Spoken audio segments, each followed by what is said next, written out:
Stories of the Bible. Josiah. This is Josiah.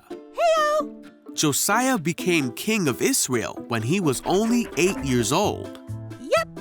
Now the country of Israel had a very long line of kings who did many bad things, including Josiah's father and grandfather. These kings did not follow after God, and they ignored his commandments and his law.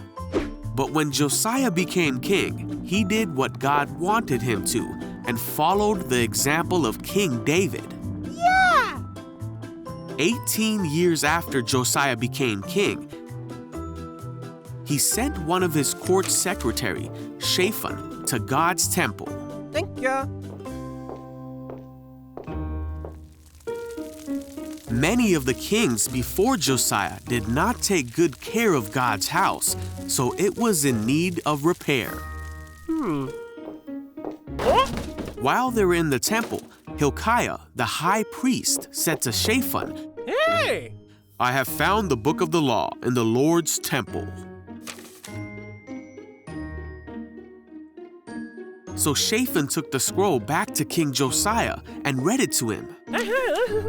When Josiah heard what was in the book, he was greatly upset Oh, no. because the people of Israel were not doing the things that God asked him to do, and Josiah knew that God must be angry with Israel for not obeying his commandments.